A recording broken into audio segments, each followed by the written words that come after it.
Jesus Christ said in the Bible that if you come to give your offering and you remember that you're not in good terms with your brother, you should leave your offering there, go back and make peace with your brother, then come back and offer your sacrifices, right?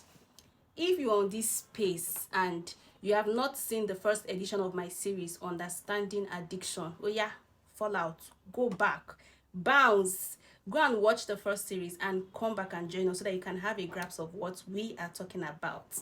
So for the rest of us on this space, I welcome you to the second edition of my series, Understanding Addiction. And I trust God to help us.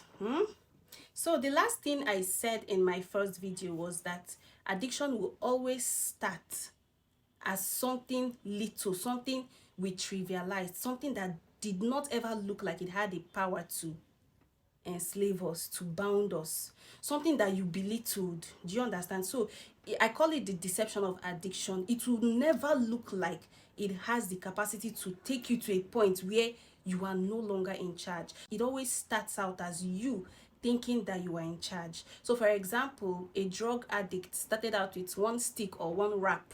Do you understand? And he'll tell himself, my head is strong, I can carry it. And he goes, and actually he carries it. So the next time that suggestion is made, he will go again, because after all, the first time he carried it, his head carried it, and he keeps going. But what you don't know is that the more you keep going, the more you keep giving that thing the power to enslave you. So it will always start that you are in control. Before you became an addict to pornography, for example, you told yourself, what is there? I will watch it and nothing will happen. It will not shake me. And you watched it. And again, you watched it. And again, you kept going. And that was how you empowered that thing to subdue you. The devil is actually looking for, all he wants from you is just that once, for you to start it once, leave the rest for him. Because once you start something, the next time he suggests this to you, it will be easier to get you because you already registered. I don't know if you understand what I'm saying. It's just like the parable of the farmer, that the Bible said when men slept, the enemy came and sowed tares. The enemy sowed it and walked away. Nobody knew that anything has been planted. Everything still looked normal. What you did not know is that a seed has already been planted. The day they realized was when both the grains and the tares already grew up. So it will always look like you're in charge. It will never look like, you will never know that anything has been sown. That is the devil for you. And I usually say this, call the devil any name, but you see smart. You see smart. Before you became addicted to gambling, your friend just told you, let us go to this place, come and see what is going on, and you went innocently, and then you found out that okay, this thing interested you. Probably you even played and you won. You understand, you won, and then you tried it again and you tried it again. Now you are addicted to gambling. You have borrowed money everywhere because you want to gamble. You can't stop checking the app. You can't stop. It started out as follow me to this place. You see, this is why the Bible said, I think it was Paul that said, all things are lawful, but not all things are expedient. Not all things are to my advantage, and I will not be brought under the subjection of any. What Paul was trying to say is that there's some things that in themselves, they are not sin. They are morally right. But if they have the tendency to lead me to sin, I rather not engage. That was what Paul was saying. So there are things you are doing, there are things you started doing that it is not a sin, but it has the tendency to lead you to sin. It has the tendency to get you addicted. Do you understand? So for example, I think there was a girl that once shared with me that she had no attraction whatsoever for her female girl, like a lesbian. She never had such tendencies, but that she realized that all of a sudden she started admiring her fellow girl, started wanting to do stuff with the person, her imagination and all of that. And I asked her a question: how did you get to that point? Were there some things you were watching? So just tell me. And she said something. She said she watched one movie that had what's it called, lesbian scenes in there. And so she watched it and she was normal, and she found out that she loved it. So she kept on looking for movies that have those scenes, and before you know it, she became a part of the whatever. She started lusting after her fellow girls. It had a serious hold on her from a movie that did not ever look like it had the ability to bound her.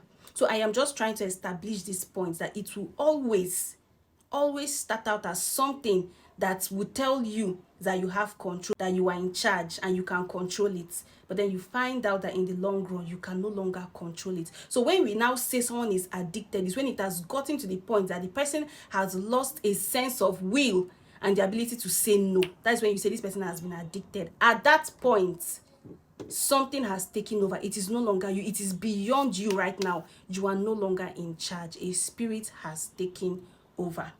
Now at this point, I'm also going to say everything I'm saying on this video are biblically proved. So whatever you have in mind, please drop it aside and let's talk. I know you have some things, some convictions already. Addiction is psychological, addiction is this. I'm going to handle that in my third video. Addiction is biological and all the whatever you try to make yourself feel good. So drop anything you believe and let's just talk, right?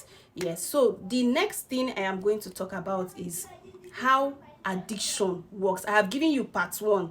That first of all, before you became addicted, there was a submission of your will. You willfully submitted to something, maybe innocently or whatever, but there was a willful submission. That is the first step of addiction. Now, the second stage of addiction is what I'm going to talk about now. In this world, there is no middle ground. You are either here or you are there. You are either yielded to the Spirit of God or yielded to some other spirit. There is no middle ground. There is no middle ground. The Bible said when an unclean spirit is cast out from a man, he roams about. But later on he says, let me go back and check my initial home. If it is still empty, and when it finds out that it's empty, it goes and brings 7 wicked spirits, more wicked than himself, and all of them will enter. What does that go to say? If an unclean spirit is cast out from you and the Spirit of God does not take over, they will come back times 100. They will come back and your later end will be worse than when it was only one spirit. I don't know if you get what I'm saying. I'm trying to tell you that there is no middle ground. So it's either God is the one governing you or another spirit is the one governing you. Find your place. Jesus Christ said, you are neither hot or you're cold. If you're in the middle, I will spit you out of my mouth. So there is no common ground.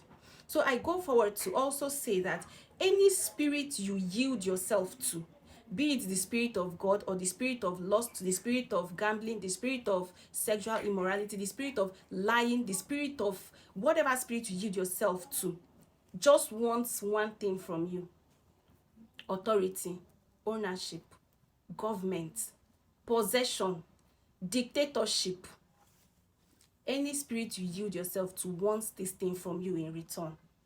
So for example, if you yield yourself to the Spirit of God, what most Christians have not understood is that God wants you to come under his government. He wants to dictate for you. He wants to tell you how to live your life, how to spend your money, where to go to, what to do.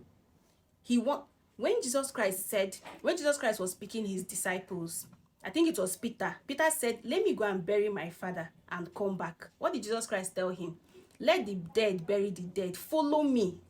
I need you to follow me. So what Jesus Christ was saying is that I want to tell you what to do, and whether it is convenient to you or not, you are going to do it. So I don't care about whatever your need is, your father died or whatever. Follow me. Jesus Christ said, for you to follow me, you will leave, I think he said, you will leave your father and your mother. It is just a case of I want to govern you.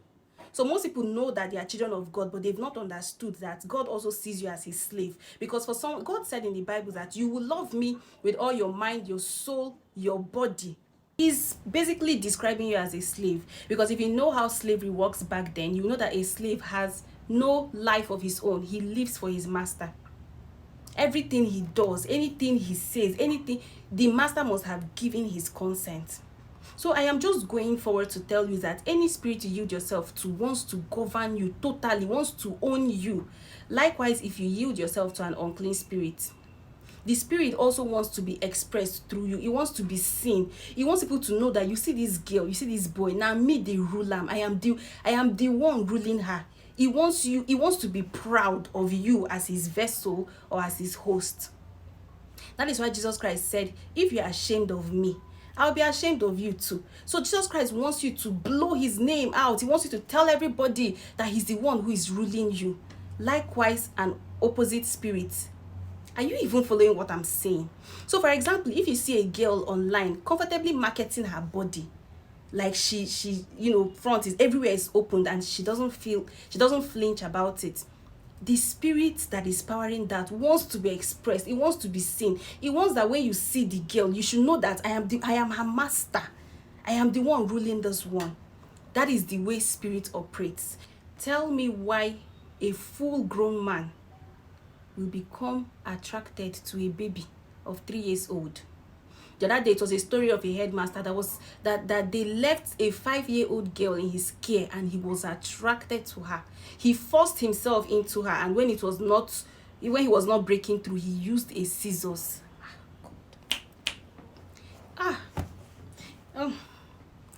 Tell me why also a man who is married to the most prettiest girl in his house, and yet he's fornicating with somebody outside, who when you see, you'll be like, a man has kind of jewel at home, and look at who he's following. Scenarios like this. I am trying to let you know that at that point, that person is no longer in charge. This is why I said in one of my videos that there is no automatic deliverance that happens on the place of yes I do. There is no change that takes place on the altar. Anything you are yielded to before you get married to, you will continue in your marriage, because that spirit wants to also be expressed in your marriage. Any feat you achieve, any height you attained is a height for that spirit as well. The spirit wants to be expressed through you. Do you understand? So it is not in him wanting to stop those habits. It is in the fact that he cannot stop because it is no longer in his control. I remember someone telling me that, those years he wants to get married to me. He was a chain smoker. And I don't know, he takes some substances. He will take this thing throughout the day. He would not eat food and he's fine. By 4 a.m. in the morning, he's taking these things. 3 a.m., he was sold out to it. And we became friends, so I tried to help him out. And he said, don't worry, that I should marry him, that when I marry him, he would stop. You will stop. Don't see, ladies and guys, don't let anybody deceive you. If he has not sorted out that issue before marriage, you are just signing in for trouble. You are signing in for wahala in your marriage. So, and this is also why the Bible said a man should bear his yoke in his youth. A man should bear his yoke in his youth. You see, the stubborn thing about addiction is that it will tell you, it will keep deceiving you. First of all, it deceived you that you're in control. Secondly, it will tell you, don't worry, when you marry, somebody can help you out, somebody can change you. The next thing, it will tell you in old age. I know men that, I've read of stories of men who masturbated and thought that in marriage they would end. And in marriage, even after being satisfied by their partners, they still go to the corner to masturbate. Because if you don't handle this stubborn spirit as a single in your youth, I bet you will get old, you have grandchildren, and you will not be able to stop. That is when you find out that the end product of every addiction is destruction. Like I told you in my previous video, it is destruction. It is to ruin you. If it does not ruin you, it will not end. You said you will stop masturbating when you get married. You said you will stop following girls when you get married. Now you have multiple sexual partners, and you promised that when you get into marriage, you will stop. How far? You don't stop. You said you will stop lying. You said you will stop being bitter. You said you will stop this, you will stop that. How far? Have you stopped? It's an addiction. See, it is only an addiction when you are no longer in charge. I know people that lie for a living. When it is not necessary to lie, they lie. It just flows because a spirit has taken over. What you don't understand is that addiction is a battle for your soul. God is after your soul. Strange spirits are after your soul. The devil is after your soul. Your soul is the prize. You must understand that your soul is the prize. That is why Christians, tongue-blowing and speaking Christians, some of them are under the hold of strong, strange addictions. Because they've not understood that at first it was a battle for their soul. They thought they were in control. You see, and sometimes, the devil is wicked. Sometimes the devil will get you to a point where he will tell you, or he will make you believe that, you see this thing, you can never break out of it.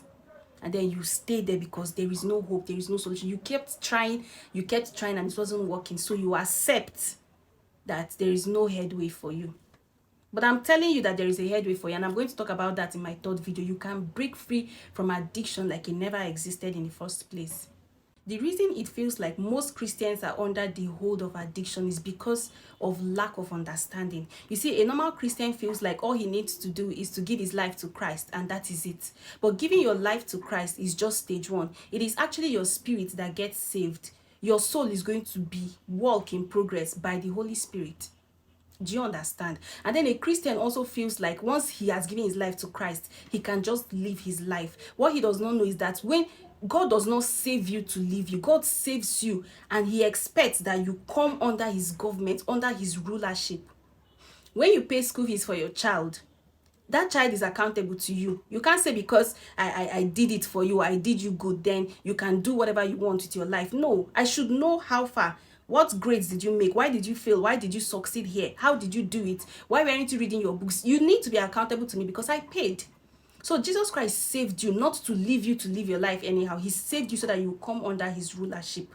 This is where the problem is. Most Christians don't want to come under the rulership of God. So there are Christians here, but they feel like they can do some certain things with their life. That is how they open themselves up to strange spirits that now govern them. So your place, in reality, you have been translated into the kingdom of God, but you are still an agent to the other spirits because you have refused to come under the government of God. The easiest way to break out of addiction, which I'm going to speak more about in my next video, is change of government. When you, with this, we have come to the end of this video. Until my next video. So next video, we're going to be talking about how to break free from addiction. You see that stubborn addiction that you have told yourself that it is done deal. This is your life. You're going to live with this, and you even started telling yourself it's biological, whatever is this, is that. We're going to deal with that in the next video. Until then, I love you. I really do. Bye.